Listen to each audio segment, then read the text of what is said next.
CTV 100%, Gone Wong Jawa Timur, 100% menghibur rakyat makmur. CTV 100%, Gone Wong Jawa Timur, CTV 100% Jawa Timur.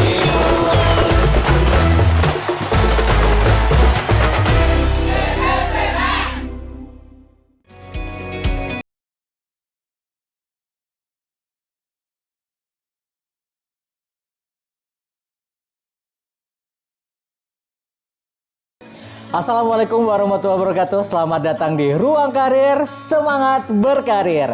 Ruang Karir merupakan program kerjasama antara GTV, Daya 5 Rekrutmen, dan Disnaker Trans Provinsi Jawa Timur untuk membantu sobat karir mengambil keputusan karir yang tepat di masa mendatang.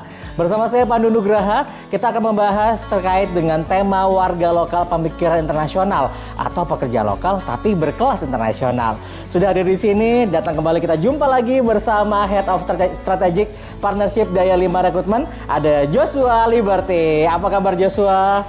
Sehat Mas Pandu. Sehat ya, luar biasa hari ini ya. Kemarin kita udah bahas tentang bahasa Inggris yang buka peluang kerjanya ya. Betul. Sekarang kalau udah tahu bahasa Inggrisnya, harusnya pemikirannya juga internasional ya. Yes, karena memang bahasa asing yang seperti kita bahas sebelumnya, pasti akan membuka potensial untuk bekerja ke luar negeri. Nah ini kita akan bahas selanjutnya. Selanjutnya gitu ya. Oke, tapi sebelum kita membahas lebih dalam, ada sebuah data yang perlu kita ketahui nih teman-teman semuanya.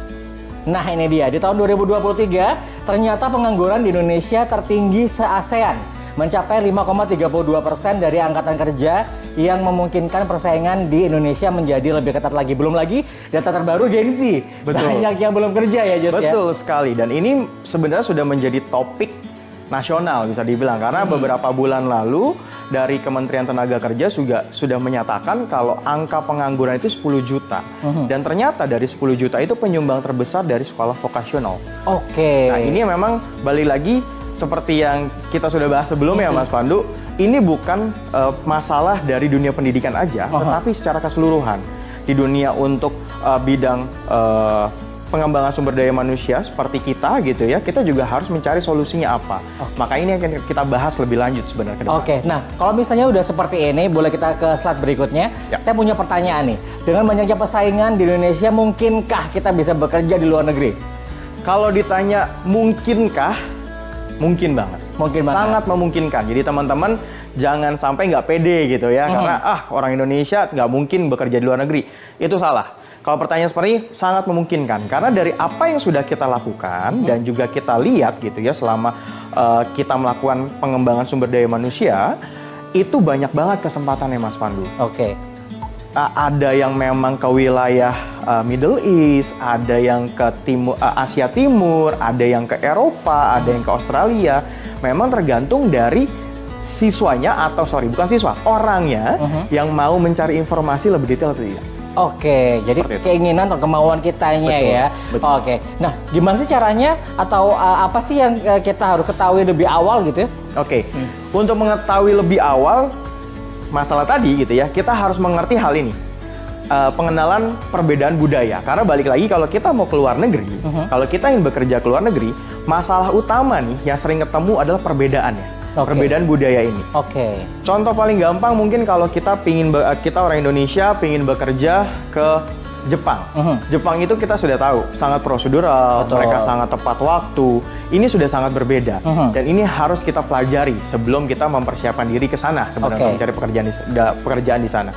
Dan dari mengenal perbedaan budaya ini dibagi sebenarnya, ada komunikasi sama nilai dan etika bisnis. Balik lagi kalau kita mau ngomong bekerja, etika ini akan berbeda-beda di setiap negara, seperti itu. Kita menghormati budaya atau kebiasaan dari masing-masing negara ya Pak? Betul banget Mas Pandu. Nah, dari segi komunikasi, kita sebagai orang Indonesia pasti akan lebih ke Asian style. Ya, ini sangat-sangat lumrah ya teman-teman. Kalau misalnya di gaya budayanya orang Asia, kita akan menghormati yang lebih tua. Kalau kita memang akan bekerja ke wilayah yang memang masih Asia, yang memang menjunjung nilai tinggi ini, itu mungkin masih adaptasinya masih sangat mudah.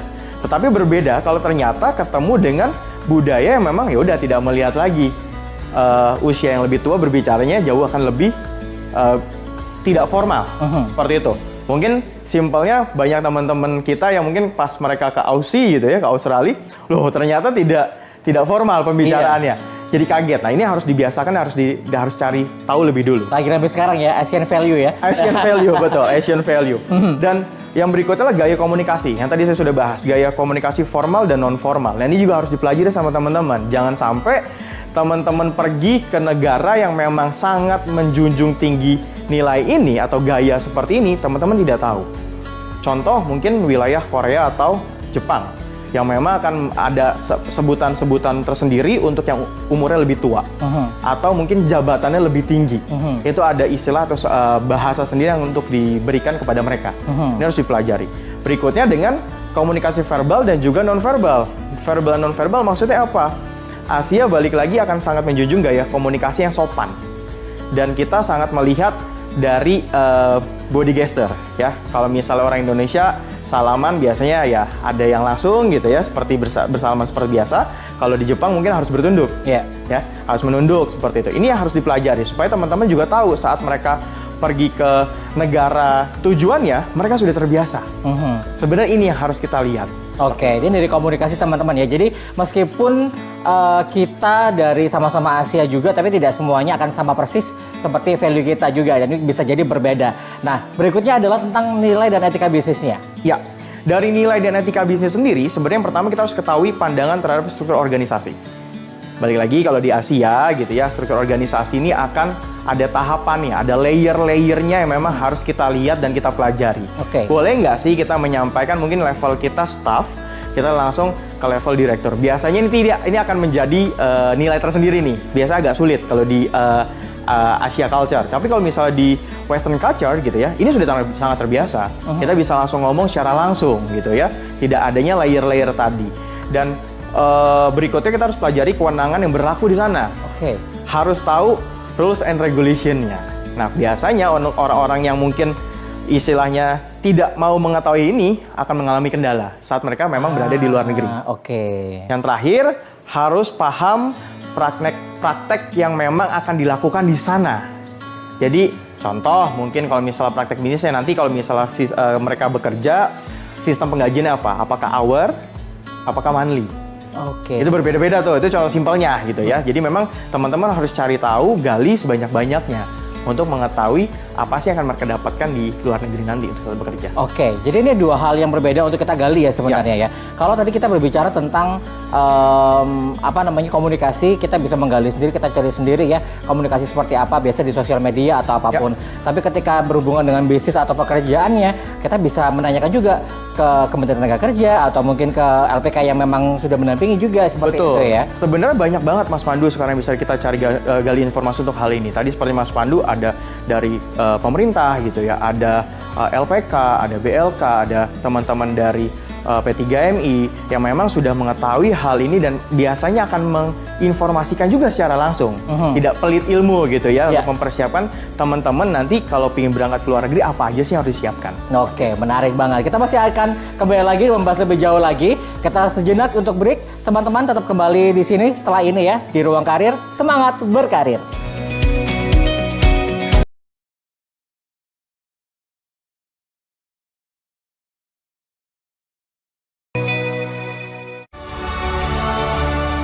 Kita mencoba untuk menggali apa yang telah ditampilkan KPU dalam literaturnya dia. Tingkat kepercayaan publik masyarakat terhadap penyelenggaraan pemilu ini sudah tinggi. Tapi kita hanya mendapat itu terus terang, tidak transparan laporan itu. Mana yang kalah, mana yang menang, masih ada upaya kasasi. Mudah-mudahan besok bisa memberikan hasil yang melegakan. Benar, berdampak baik pada semuanya lah ini nantinya. Fishing boat caught fire yesterday during the blaze was finally quenched after 3 hours of firefighting efforts. Indonesian singer Niki announced her third studio album, Buzz, capturing the feeling of a new rush. Now, many of us know that sustainable agriculture effectively reduce their carbon footprint while maintaining or even... Israeli Defense Minister warned of an imminent large-scale operation in Rafah and other places across the enclave.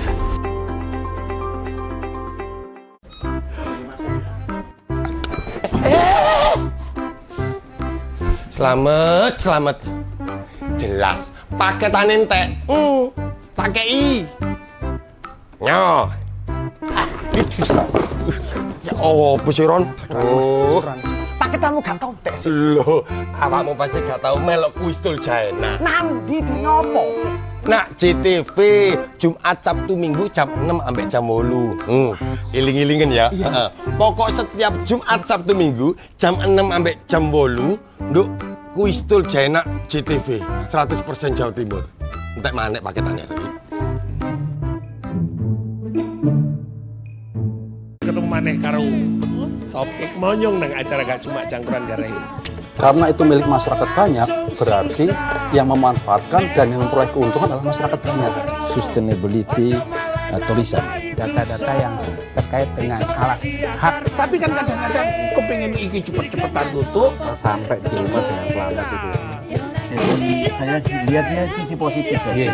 Ojo pindah channel tetep nang acara gak cuma cangkruan gareng cerdas berkualitas yo.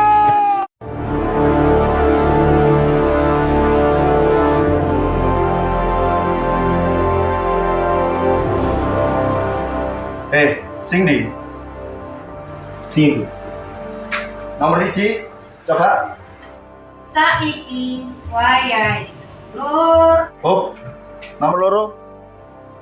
Yuk nonton pojok kampung. Oke, nomor 3. Beritane wong Jawa Timur.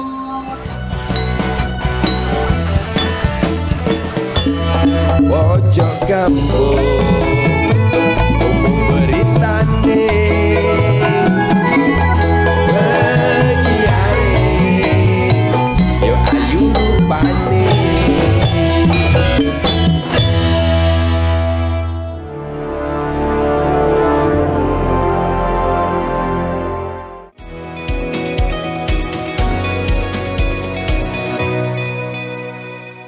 Kembali lagi di Ruang Karir Semangat Berkarir.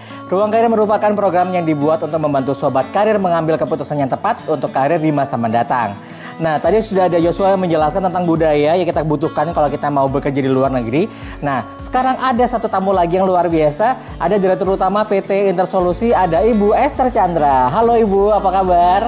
Kabar baik. Kabar baik, sehat ya Bu ya? Aduh Ibu luar biasa cantik di hari ini ya. Sudah siap kayak berbagi informasi ya Bu? Jelas siap. Jelas siap. Tadi kan Joshua sudah menceritakan terkait dengan budaya ya Bu ya. Saya ingin bertanya-tanya terkait dengan bekerja di luar negeri juga Bu. Sebenarnya pertimbangan sebelum bekerja ke luar negeri itu apa aja Bu yang harus kita pikirkan? Sepanjang yang saya ketahui ya, pertimbangan untuk bekerja ke luar negeri yang utama itu adalah alasan ekonomi. Oke. Itu yang menjadi titik berat dari beberapa dari calon-calon pekerja migran yang hendak bekerja ke luar negeri. Nah, kemudian faktor kedua adalah lingkungan. Biasanya pengaruh dari media sosial. Di mana ngelihat di media sosial, wah kok enak ya di luar negeri ya, suasananya beda dengan di Indonesia. Kemudian salary-nya menarik, juga dapat pengalaman-pengalaman baru. Nah, biasanya itu pendorong utamanya. Selain pendorong yang lain ya, seperti kemudahan informasi, kemudian dukungan dari pemerintah, dan tentunya juga peluang-peluang kerja yang masih luas di luar negeri. Oke, nah kalau misalnya Bu, tadi kan untuk apa saja yang harus disiapkan ya Bu ya. Lalu kalau teman-teman ini ingin keluar negeri, kadang-kadang mereka nggak tahu harus menghubungi siapa. Paling dekat mereka bisa menghubungi siapa ya Bu? Yang pastinya terdekat adalah ke Dinas Tenaga Kerja ya. Oke. Itu adalah informasi yang pasti akurat tuh. Pasti dapat. Betul ya. Ya. Nah, apalagi sekarang dunia media sosial kan sudah terbuka sekali ya. Jadi juga bisa menvalidasi setiap lowongan-lowongan yang ada itu di media sosial, kemudian dikomunikasikan lagi dengan Dinas Tenaga Kerja, apakah valid nih lowongannya, jangan sampai nanti tertipu oleh oknum-oknum yang tidak bertanggung jawab. Nah, seperti itu. Itu juga sebenarnya bikin kita agak was-was ya Bu ya. Mungkin nggak banyak gitu ya oknumnya gitu, 1-2 aja gitu.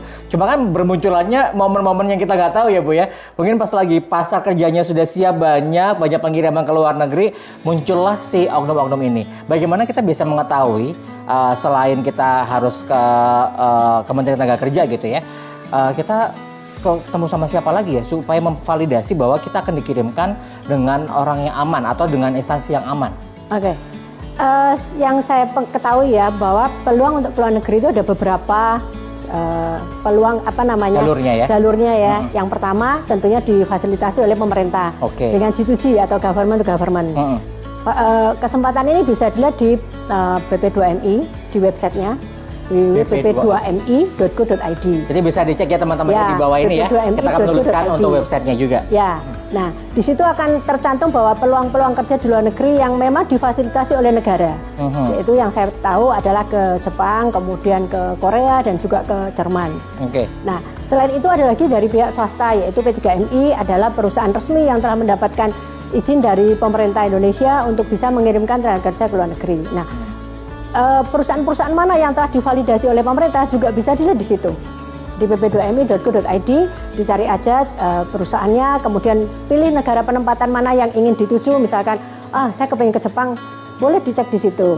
Nah, kemudian yang ketiga yaitu melalui Mandiri. Kalau Mandiri ini biasanya sobat-sobat ini sudah pandai ya mencari peluang-peluang di internet gitu. Ngecek, di hotel ini ada peluang nih. Nah, itu mungkin bisa kalau Mandiri artinya kan cross check-nya by personal ya. Betul. Yang ketiga yaitu dari perusahaan. Bisa mencari perusahaan mana sih yang mempunyai cabang di global. Misalkan perusahaan di sini tapi ada trainingnya bisa di luar negeri. Nah, itu juga bisa dimanfaatkan. Itu juga bisa kita coba juga ya Bu ya. Boleh, ya. Nah, kalau misalnya Bu, saya pernah nih ada kejadian ya. Saya mencari BP2MI untuk validasi. Ternyata di tahun 2020 tidak ada namanya.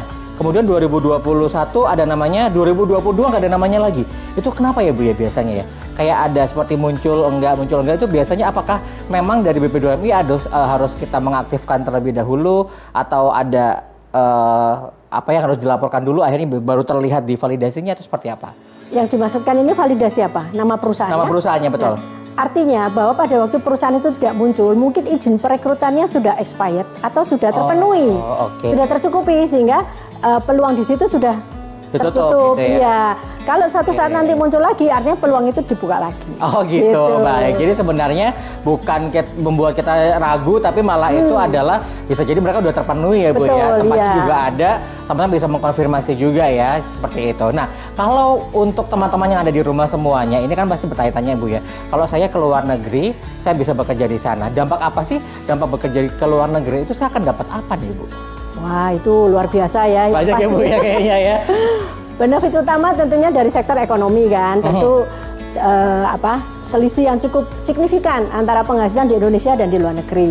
Nah, yang kedua yang tidak terlupakan ada pengalaman hidup yang luar biasa di mana kita banyak belajar ya mulai dari culture, kemudian kebiasaan hidup, kemudian etika, etos kerja. Nah, itu yang tidak bisa dibeli dengan uang selain dari ekonomi tentunya. Kemudian juga pengalaman berkarir di luar negeri ya, tidak menutup kemungkinan pekerjaan di sana tidak hanya yang low skill, tapi juga banyak juga yang membutuhkan skill-skill tertentu di mana juga kedepannya bisa sampai ada kesempatan untuk menjadi penduduk sementara di negara tersebut. Dan fasilitas-fasilitas yang bisa didapat. Dan gas sedikit ya Bu ya, yang sampai nikah di sana juga ya Bu. Betul. Yang punya pasangan hidup di sana. Ayo teman-teman, kalau misalnya saya pengen nih punya pasangan orang Korea gitu atau misalnya orang Jepang gitu. Ya ayo dikejar nih ya bisa untuk ke sana juga. Pekerjaan two in one. Pekerjaan dapat, istri dapat. Waduh, ini kok menarik sekali ya. Ini jadi Ibu memberikan sebuah stimulasi nih teman-temannya. Berarti bekerja di luar negeri itu banyak banget untungnya nih teman-teman semuanya. Nah, kalau sekarang trennya ya Bu ya, kelihatannya itu pekerja seperti apa yang sedang banyak dicari Bu di luar negeri? Terutama di ASEAN ya. Kemarin tadi saya lihat tayangannya di ASEAN. Jadi bahkan juga di beberapa negara di Eropa maupun di Amerika yang berkurangan adalah tenaga skill. Jadi skill yang membutuhkan memang seperti contohnya welder, kemudian nursing. Nah, itu yang sangat dibutuhkan. Jadi tidak ada salahnya selagi pemerintah juga banyak memberikan fasilitas pelatihan-pelatihan, apalagi yang gratis yang tidak berbayar. Kenapa tidak dimanfaatkan untuk pelatihan seperti menjahit, kemudian welder pengelasan, kemudian nursing atau pelatihan home care seperti itu ya. Jadi lebih ke skill. Lebih skillnya ya Bu ya. Kalau misalnya seperti itu sebenarnya nggak perlu mikirin apakah kita keluar negeri atau enggak ya Bu ya. Apalagi pemerintah memberikannya gratis. Untuk menambah skill kita itu juga bisa kok. Misalnya teman-teman nggak mau keluar negeri, mau di Indonesia juga nggak masalah. Cuman kalau di luar negeri akan lebih menguntungkan. Betul ya Bu ya. Iya. Baik, kita akan berbicara lebih lanjut lagi. Kayaknya ini menarik banget. Nanti kita akan ngobrol lagi dengan Ibu Esther juga dengan Joshua juga. Tetap di Ruang Karir, semangat berkarir.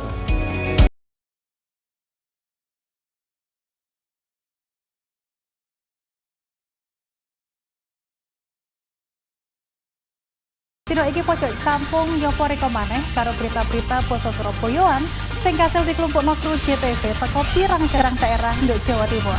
Geni semoblak gede ambek meratak cepet iki ngentekno bangunan gudang kaya nyimpen palet karo para dayo kudu desek-desekan kanggo oleh kurma gratis. Pihak sekolah ngomong banjir gelek kedadean nang mangsa rendeng. Tibake pemandangan alam Bromo ancen uapi. Upaya ngevakuasi loro ula piton gede sing mangkon nduk sak iterane Semeru kudu tetep waspada. Sebuah karya yang akan membuka mata dunia. Marilah berkarya untuk perubahan dunia.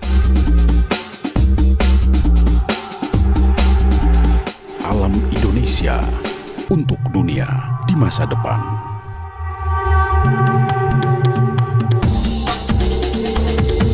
Tunjukkan karyamu para sineas.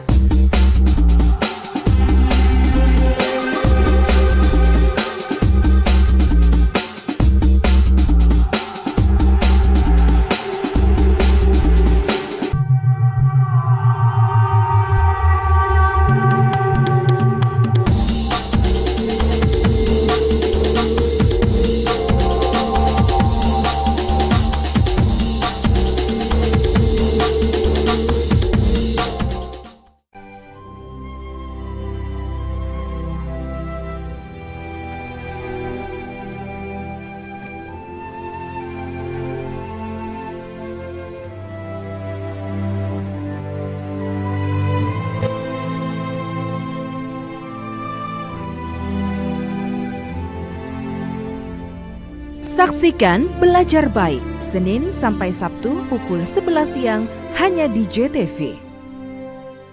Pengen dapat update info sembako? Iya. Mau karaokean bareng? Iya. Pengen dirambang? Iya. Mau dapat rekomendasi wisata? Iya. Tonton terus. Bajeng Abate, Iya.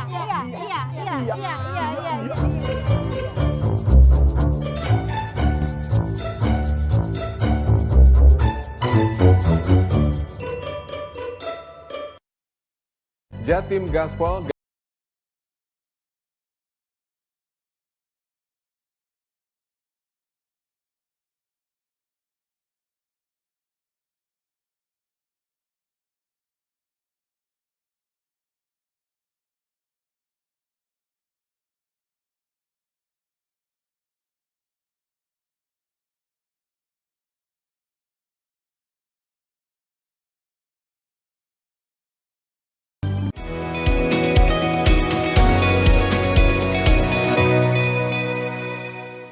Masih di Ruang Karir, semangat berkarir.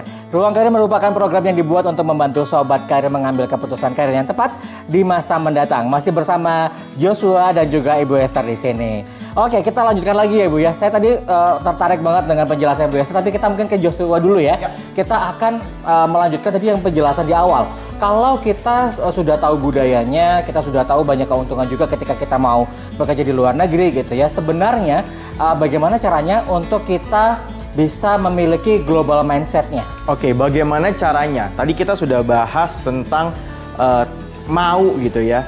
Nah, sebenarnya kalau ingin punya global mindset ini jangan cuma mau. Kita harus menjalankannya.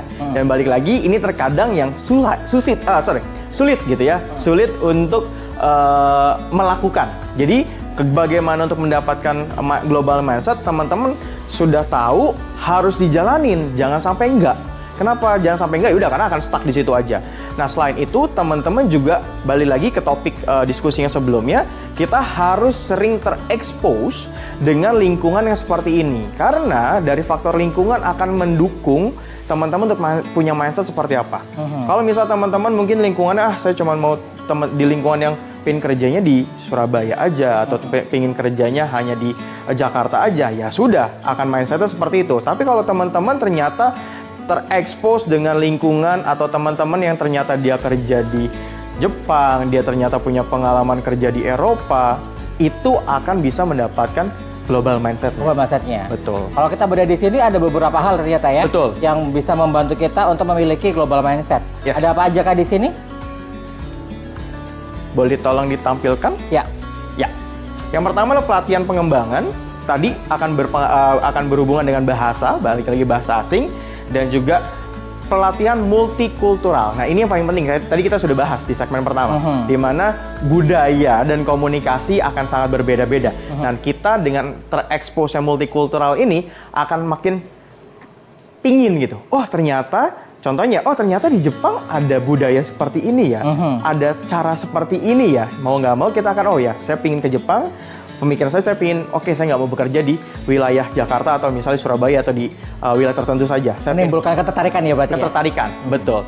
Yang berikutnya ya dari pengalaman kerja internasional, mungkin teman-teman yang sudah lulus kuliah bisa mencoba untuk mungkin magang dulu gitu ya, magang secara internasional. Itu sekarang sangat banyak banget peluangnya. Tinggal teman-teman mau apa enggak carinya. Seperti itu. Yang terakhir ya, mungkin kalau yang sudah bekerja, teman-teman bisa melakukan permintaan untuk di pertukaran pekerjaan. Karena sekarang seperti Bu Esther tadi bilang gitu ya, proses untuk pelatihan pekerjaan ke luar negeri itu sudah ada banyak kok programnya. Jadi tinggal balik lagi tadi, mau apa enggak, mau nyari apa enggak gitu ya. Setelah mau apa enggak, dijalanin apa enggak. Oh iya betul. Karena percuma juga ya kita punya sertifikasi gitu ya, bisa welder tapi nggak kepake juga. Betul. Jadi kayak sayang banget. Ya. Sayang banget. Betul. Baik, kalau dari Bu Esther sendiri, tadi kita sudah bicara masalah mindsetnya. Dari pengalaman Bu Esther nih, kita pengen tahu dong Bu, ini teman-teman di rumah juga pengen tahu juga kali ya. Ada nggak sih cerita-cerita yang misalnya setelah bekerja di luar negeri akhirnya menjadi apa atau punya apa gitu? Ada nggak sih cerita seperti itu Bu? Banyak sekali. Jadi pernah ada kejadian satu PMI kami itu bekerja di sektor untuk rumah tangga, penata laksana rumah tangga, atau mungkin familiar disebut dengan TKW seperti itu ya. Mungkin beberapa menganggap bahwa itu pekerjaan rendahan tuh. Kalau orang Surabaya mungkin nganggap malu nih saya kalau jadi TKW, padahal luar biasa. Setelah ibunya bekerja jadi TKW sekian tahun dengan mengirimkan hasilnya ke rumah, bisa membantu menyekolahkan anaknya sampai lulus menjadi dokter gigi, bahkan ada yang sampai bekerja di jabatan yang lumayan tinggi di Telkom, kemudian ada yang sampai masuk ke kepolisian seperti itu. Jadi tidak berarti ke luar negeri itu sesuatu hal yang memalukan. Atau menjadi sudah kepepet tidak punya pekerjaan di Indonesia sampai harus ke luar negeri. Tidak, justru sebaliknya, selagi muda, selagi punya kesempatan, selagi ada peluang, kenapa tidak dipakai? Apapun pekerjaannya, selama itu resmi, kemudian secara hukum juga terlindungi, kemudian juga pekerjaan yang valid dan penghasilnya juga jelas, kenapa tidak kita mencoba? Juga mengurangi pengangguran di dalam negeri, karena Surabaya sudah terlalu sesak sekali ya. Waduh. Jadi ini solusi yang luar biasa ini. Ya, kenapa tidak dicoba go internasional gitu ya? Betul banget. Tapi kayaknya nggak coba Surabaya Bu, Jawa sudah sesak Bu kayaknya nih Bu ya. Tapi di luar Jawa juga bisa banget kalau misalnya teman-teman yang mungkin sekarang sedang melihat ini adalah dari luar Jawa juga, ini kesempatan juga ya Bu ya. Betul. Karena memang kalau misalnya ada peluang, kita tuh jangan melihat jeleknya aja. Tapi apa sih yang bisa saya lakukan dengan hal seperti ini? Hal positif apa yang harus kita dapetin gitu ya Bu ya? Yang penting tekad. Tekadnya, itu dia. Ada beberapa itu yang dari pelosok pedalaman NTT atau NTB gitu ya.